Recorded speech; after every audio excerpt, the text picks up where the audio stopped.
저희 이혼할 거예요, 아버님. 뭐라고? 은수가 뇌출혈로 쓰러져 누워있는데 지금 그게 무슨 소리냐? 저희 집안에서는 의사가 아닌 사람과는 살 수 없어요. 아시잖아요. 오른손에 마비가 온 사람은 더 이상 의사로 일할 수 없잖아요. 그게 지금 무슨 말도 안 되는 소리야. 지금 은수가 제일 필요한 건 가족의 지지인데. 짐은 이미 다 쌌어요. 오늘부로 은수 씨는 아버님께 돌려보내겠습니다. 우리 병원에서도 그만두게 될 거고요. 어떻게 5년 동안 함께 살았는데 어려울 때 버리다니. 영상을 시작하기 전에 오른쪽 하단 구독과 좋아요 버튼을 눌러주시면 더 많은 분들께 이런 감동적인 이야기를 전해드릴 수 있습니다. 알림 설정도 해두시면 영상이 올라올 때마다 가장 먼저 만나보실 수 있습니다. 안녕하세요. 저는 65세 김덕수라 합니다. 제 삶은 순탄치 않았지만 지금은 행복합니다. 30여 년 전 저는 세상에서 가장 행복한 남자였습니다. 사랑하는 아내와 4살배기 아들 은수, 그리고 뱃속에 있는 둘째까지. 우리 가족은 가난했지만 서로를 아끼며 살았습니다. 그러던 어느 날 아내가 갑자기 배를 움켜쥐며 쓰러졌습니다. 여보, 괜찮아요? 여보, 병원에 도착했을 때는 이미 늦었습니다. 과다출혈로 산모와 태아 모두 위험합니다. 최선을 다하겠습니다만 의사의 말이 끝나기도 전에 저는 알았습니다. 제 아내와 뱃속 아이를 잃게 될 거라는 것을요. 아빠, 엄마 어디 갔어요? 장례를 마치고 집에 돌아왔을 때 은수가 물었습니다. 그 작은 눈망울을 보며 저는 무너졌습니다. 하지만 은수 때문에 다시 일어나야 했습니다. 엄마는 하늘나라에 갔단다. 이제부터 아빠랑 둘이 살자. 아빠가 엄마 목까지 사랑해줄게. 양가 부모님도 형제들도 없었던 저는 은수를 데리고 다니며 일했습니다. 공사장 막노동부터 시작해 허드렛 일을 닥치는 대로 했습니다. 아빠, 저 배고파요. 조금만 참자. 아빠가 일 끝나면 맛있는 거 사줄게. 가난한 우리를 동네 아이들은 놀렸습니다. 허름한 옷을 입고 다니는 은수를 가리키며 웃었습니다. 야, 너네 집 가난하다며? 엄마도 없다며? 얘들아, 그만해라. 은수 아빠 얼마나 고생하는데. 다행히 동네 어른들은 우리를 불쌍히 여겼습니다. 하지만 그 동정의 시선이 저는 더 아팠습니다. 저는 결심했습니다. 어떻게든 은수에게 더 나은 삶을 살게 해주리라. 은수야, 아빠가 더 열심히 일해서 우리 좋은 집으로 이사 가자. 그럼 친구들이 더 이상 놀리지 않을 거야. 정말요?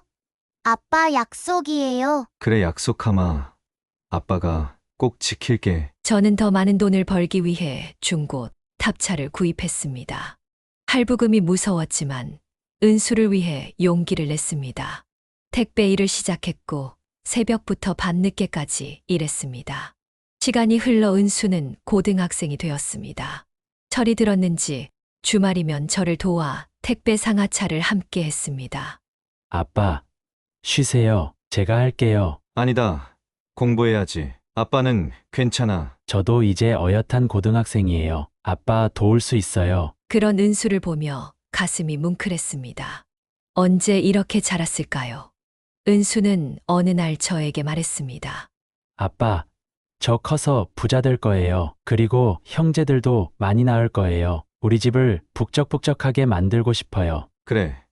우리 은수는 꿈이 뭐야? 의사가 될 거예요. 사람들 살리는 의사. 그 말을 들은 순간 저는 은수의 꿈을 위해 무엇이든 하기로 마음먹었습니다. 은수는 정말 열심히 공부했습니다. 학교에서 돌아오면 새벽까지 책상에 앉아 있었습니다. 은수야, 너무 무리하지 마라. 건강이 먼저다. 괜찮아요. 아빠, 저 꼭 의대 갈 거예요. 입시 날 우리는 함께 결과를 확인했습니다. 아빠, 합격이에요. 제가 의대에 합격했어요. 그 순간 저는 참았던 눈물을 터뜨리고 말았습니다. 은수야, 너무 자랑스럽구나. 하늘에 있는 엄마도 너무 기뻐할 거야. 저는 평생 모은 돈으로 은수가 의대 다니는 동안 살 집을 알아봤습니다. 넓은 빌라 전세를 계약했고 입주일만 기다리고 있었습니다. 드디어 은수에게 한 약속을 지키는 날이 왔다고 생각했습니다.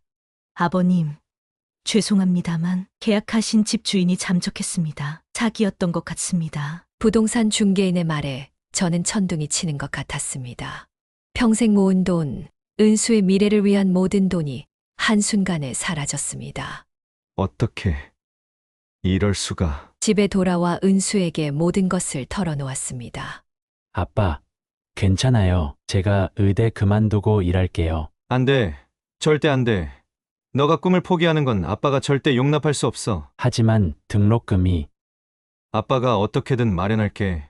넌 그저 공부만 해. 저는 은수의 등록금을 마련하기 위해 또다시 대출을 받았습니다. 은행에서 더 이상 빌릴 수 없게 되자 사채까지 동원했습니다. 이자는 눈덩이처럼 불어났지만 은수의 꿈을 위해서라면 무엇이든 할 수 있었습니다. 김덕수 씨, 이번 달 이자가 또 밀렸네요. 이러시면 안 되죠? 죄송합니다. 조금만 더 기다려주세요. 기다려! 벌써 세 번째야! 이러다 너희 아들 학교도 못 다니게 될걸! 채권자들의 모욕적인 말을 참아야 했습니다. 때로는 은수가 보는 앞에서 무릎까지 꿇었습니다. 그런 일들을 지켜본 은수의 눈에는 점점 도끼가 서리기 시작했습니다. 아빠, 제가 꼭 성공할게요. 그러면 이런 사람들에게 다시는 무릎 꿇지 않아도 될 거예요. 아니다. 아빠는 너가 그저 좋은 의사가 되면 돼. 돈보다 중요한 건 아니에요, 아빠. 이 세상은 돈이 전부예요. 성공만 한다면 뭐든지 하겠어요. 그 말을 들으며 저는 은수가 변해가는 것이 느껴졌습니다. 하지만 그때는 그저 의사가 되기 위한 열정이라고 생각했습니다. 시간이 흘러 은수는 의대를 졸업하고 의사가 되었습니다. 인턴 레지던트 과정을 거치며 그는 점점 더 많은 돈을 벌기 시작했습니다. 하지만 동시에 저와는 점점 멀어져 갔습니다. 은수야, 이번 주말에 시간 있니? 오랜만에 같이 밥이라도 먹자. 죄송해요, 아버지. 병원 일이 너무 바빠서요. 다음에 시간 될 때 연락드릴게요. 그렇게 만남은 계속 미뤄졌고 전화조차 짧게 끝나기 일쑤였습니다. 35살이 된 은수는 어느 날 갑자기 저에게 연락해 왔습니다. 아버지, 오늘 저녁에 시간 되세요? 소개해드릴 사람이 있어요. 그래, 물론이지. 누구니? 제가 결혼하려고 하는 사람이 생겼어요. 만나서 소개해드릴게요. 그 말에 저는 너무 기뻤습니다. 드디어 은수가 가정을 꾸리게 되다니. 제가 사는 작은 월세 원룸을 청소하고 작은 상을 차렸습니다. 안녕하세요, 아버님. 저는 서지연이라고 합니다. 문을 열자 은수와 함께 서 있는 여자는 참 예뻤습니다. 하지만 제 집을 둘러보는 그녀의 눈빛이 마음에 들지 않았습니다. 여기서 사세요? 생각보다 많이 좁네요. 아, 죄송합니다. 제가 아직 형편이 넉넉지 않아서. 아버지, 우리 근처 식당으로 가요. 여기서는 불편할 것 같아요. 은수가 황급히 말했습니다. 그렇게 우리는 근처 고급 식당으로 자리를 옮겼습니다. 식사 중에 지연 씨는 자신의 집안에 대해 이야기했습니다. 저희 아버지는 대학병원 원장이세요. 어머니는 음대 교수시고요. 아, 그렇군요. 정말 대단하시네요. 은수 씨가 우리 병원에서 일하게 될 거예요. 아버지가 직접 스카우트 하셨거든요. 그녀의 말투에는 거만함이 묻어 있었습니다. 은수는 그저 미소만 짓고 있었습니다. 일주일 후 양가 상견례가 있었습니다. 저는 홀로 고급 한정식 집에 갔습니다. 김 선생님, 저희 은수가 참 마음에 듭니다. 앞으로 우리 병원의 중요한 일원이 될 겁니다. 지연 씨의 아버지는 격식 있게 말했습니다. 감사합니다. 제가 키운 아들이지만 정말 자랑스럽습니다. 그런데 한 가지 말씀드릴 게 있습니다. 우리 지연이가 외동딸이라 은수군이 대릴 사위로 들어오는 게 어떨까 합니다. 그 말을 듣는 순간 저는 숨이 막혔습니다. 은수에게 시선을 돌렸지만 아들은 고개를 숙인 채 아무 말도 하지 않았습니다. 아, 그렇군요. 은수의 생각은 어떤가요? 이미 동의했습니다. 우리 병원을 물려받을 텐데 당연한 일이죠. 집으로 돌아오는 길, 은수와 단둘이 남았을 때 물었습니다. 정말 그렇게 하고 싶은 거니? 아빠, 이게 최선이에요. 저 이제 성공할 수 있어요. 병원장이 될 수 있다고요. 결혼식 한 달 전, 은수가 찾아왔습니다. 아버지, 이사하셔야 해요. 무슨 소리니? 갑자기 왜? 제가 아파트를 하나 마련했어요. 작지만 깨끗한 곳이에요. 은수는 봉투 하나를 내밀었습니다. 그 안에는 아파트 등기 권리증이 있었습니다. 이게 무슨... 아버지 이름으로 해뒀어요. 이제 월세 걱정 안 하셔도 돼요. 기쁨도 잠시 은수의 표정이 어두워졌습니다. 하지만 한 가지 부탁이 있어요. 뭐든지 말해보렴. 앞으로 저희 집에는 오시면 안 돼요. 처가와의 약속이에요. 순간 천둥이 내리치는 것 같았습니다. 뭐라고? 지연이 부모님 조건이에요. 제가 대릴 사위로 들어가는 대신 아버지와의 관계를 최소화하기로 했어요. 그게 무슨 말이니? 아버지를 버리겠다는 거야? 버리는 게 아니에요. 그냥 자주 만나지 않는 거예요. 전화는 드릴게요. 저는 가슴이 찢어지는 듯 했습니다. 하지만 은수의 성공을 위해, 아들의 행복을 위해 참기로 했습니다. 알았다. 내가 아들 발목을 잡으면 안 되지. 아버지, 괜찮다. 너가 행복하다면 나는 그걸로 충분해. 은수는 결혼했고 약속대로 저와 거의 연락을 끊고 살았습니다. 가끔 전화로 안부를 물을 뿐이었죠. 생일에는 진수성찬과 선물을 준비해 잠깐 들르기도 했습니다. 그럴 때면 며느리는 항상 병원 일이 있다며 오지 않았습니다. 아버지, 잘 지내세요? 음식 잘 챙겨 드세요? 그럼 아주 잘 지내지. 병원 일은 어때? 이제 과장까지 올라가서 그런지 많이 바쁘네요. 자랑스럽구나, 우리 아들. 짧은 만남 후에도 은수는 항상 서둘러 집으로 돌아갔습니다. 저는 그런 아들의 뒷모습을 바라보며 한숨을 쉬었습니다. 그렇게 5년이 흘렀습니다. 어느 날 밤 갑자기 병원에서 전화가 왔습니다. 김덕수 씨 되십니까? 김은수 환자의 보호자분이신가요? 네, 맞습니다. 무슨 일이 있었나요? 김은수 씨가 뇌출혈로 응급실에 입원했습니다. 빨리 오셔야 할 것 같습니다. 가슴이 철렁 내려앉았습니다. 택시를 타고 병원으로 달려갔습니다. 병원에 도착하자 의사가 저를 맞았습니다. 보호자분이십니까? 환자는 현재 수술 중입니다. 뇌출혈이 심각해서 살 수 있겠죠? 제 아들이 살 수 있겠죠? 최선을 다하고 있습니다. 하지만 후유증이 있을 수 있다는 점을 알려드리겠습니다. 수술실 앞에서 밤을 새웠습니다. 새벽녘에야 수술이 끝났고 의사는 지친 표정으로 나왔습니다. 수술은 성공적이었습니다. 하지만 예상대로 후유증이 있을 것 같습니다. 오른쪽 상지에 마비 증상이 있고 재활이 필요합니다. 오른쪽이요? 그럼 수술은? 네, 의사로서 미세한 수술을 하기는 힘들 것 같습니다. 많은 재활 치료가 필요합니다. 병실 앞에서 지연을 만났습니다. 그녀는 차갑게 저를 바라보았습니다. 아버님, 지연 씨, 은수는 어때요? 이제 막 의식이 돌아왔어요. 하지만 그녀의 표정이 딱딱하게 굳었습니다. 저희 이제 이혼할 거예요. 뭐라고? 은수가 뇌출혈로 쓰러져 누워있는데 지금 그게 무슨 소리냐? 이미 변호사와 상담했어요. 저희 집안에서는 의사가 아닌 사람과는 살 수 없어요. 아시잖아요. 오른손에 마비가 온 사람은 더 이상 의사로 일할 수 없잖아요. 그게 무슨 말도 안 되는 소리야. 지금 은수가 제일 필요한 건 가족의 지지인데. 죄송합니다. 제 부모님 뜻이기도 해요. 이제 아버님이 돌봐주셔야 할 것 같네요. 지연은 그렇게 말하고 돌아섰습니다. 저는 분노로 떨리는 몸을 진정시키며 병실로 들어갔습니다. 아버지, 은수는 침대에 누워 창백한 얼굴로 저를 바라봤습니다. 오른팔은 움직이지 않았습니다. 은수야, 괜찮아. 아빠가 여기 있어. 지연이가 이혼하자고 했어요. 제가 더 이상 쓸모 없어져서. 은수의 눈에서 눈물이 흘렀습니다.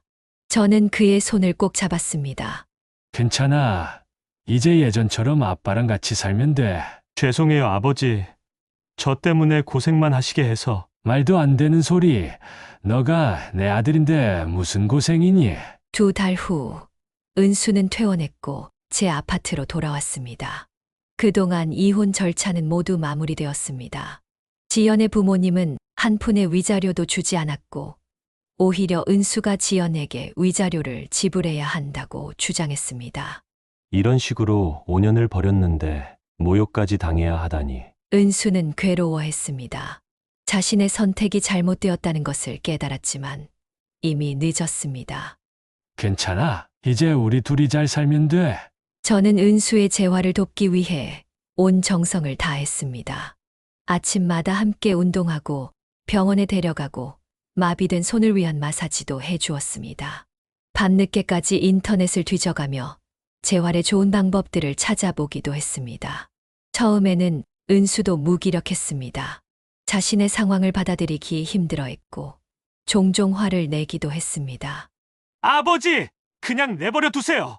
제 인생은 이미 끝났어요. 아니야. 네 인생은 이제 시작이야. 우리 함께 이겨내자. 이제 의사도 못하는데 무슨 소용이에요. 제 꿈은 끝났어요. 꿈은 하나만 있는 게 아니야. 새로운 꿈을 찾으면 돼. 아버지는 모르세요. 30년 넘게 의사가 되겠다고 공부해왔는데 이제 와서 어떤 새로운 꿈을 꿀 수 있겠어요. 그래도 포기하면 안 돼. 네 엄마가 살아있다면 뭐라고 했을까? 그 말에 은수는 울음을 터뜨렸습니다. 오랫동안 참아왔던 분노와 좌절이 모두 쏟아져 나왔습니다.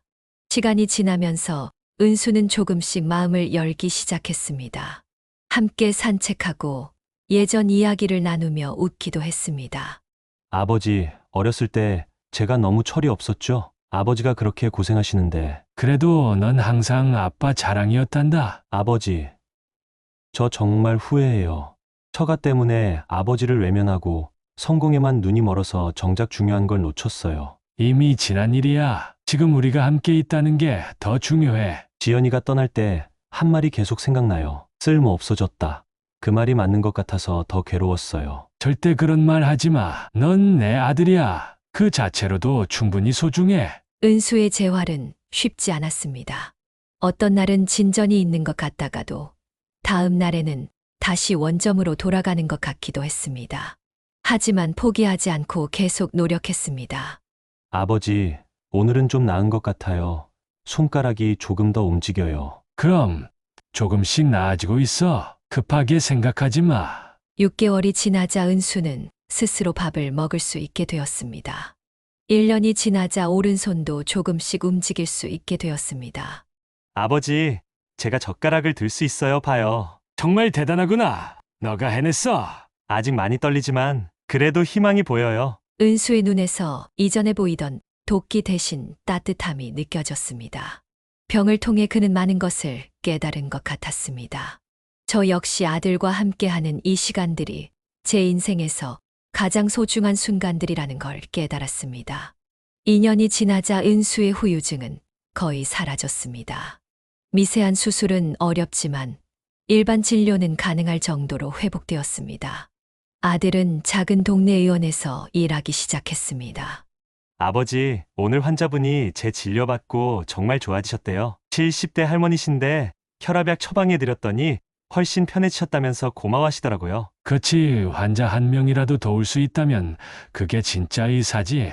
예전에는 큰 병원에서 일하는 게 중요하다고 생각했는데 지금은 한 사람이라도 진심으로 도울 수 있다는 게 얼마나 소중한지 알겠어요. 대학병원에서는 환자를 숫자로만 봤는데 여기서는 한 분 한 분이 모두 소중한 분들이에요. 그렇지. 의사는 사람을 살리는 직업이니까 병원 크기가 중요한 게 아니야. 아버지, 어제는 정말 뿌듯한 일이 있었어요. 동네에서 몸이 아픈데 큰 병원 가기 어려워하시던 할아버지가 계셨거든요. 제가 집까지 가서 진료해드렸더니 눈물까지 흘리시면서 고마워하시더라고요. 우리 은수가 정말 좋은 의사가 됐구나. 아버지, 이제 알겠어요. 성공이란 건 돈이나 지위가 아니라 내가 사랑하는 사람들과 함께하며 진심으로 남을 도울 수 있는 거예요. 지연이와 결혼했을 때는 병원장이 되는 게 꿈이었는데 지금 생각해보니 그건 진정한 꿈이 아니었어요. 저는 은수의 말에 가슴이 뭉클했습니다. 은수야, 너가 그걸 깨달았다면 넌 정말 성공한 거야. 이제 제 목표는 하나예요. 아버지에게 효도하는 거요. 아버지가 저를 위해 모든 걸 희생하셨는데 이제는 제가 아버지를 위해 살 차례예요. 아버지 혼자 30년 넘게 저를 키워주시느라 얼마나 고생하셨겠어요. 그런 말 하지 마. 난 너가 행복하면 그걸로 충분해. 아니에요, 아버지. 제가 진심이에요. 앞으로는 아버지를 위해 살게요. 아버지가 아프시면 제가 치료해드리고 외로우시면 제가 옆에 있어 드릴게요. 정말 고맙구나, 아들아. 지금 우리는 서로에게 가장 든든한 지원군이 되어 살고 있습니다. 은수는 의원에서 환자들을 정성껏 돌보며 저는 그런 아들을 자랑스럽게 바라봅니다. 주말이면 함께 시장도 보고 산책도 하며 잃어버렸던 시간들을 채워가고 있습니다. 제가 깨달은 건 진정한 성공이란 인연을 소중히 여기고 자신을 존중하는 것이라는 점입니다. 돈과 명예는 언제든 사라질 수 있지만 진심 어린 사랑은 영원히 남는다는 것을요. 은수가 병에 걸리고 나서야 깨달았지만 그래도 늦지 않았다고 생각합니다. 가끔 은수는 말합니다.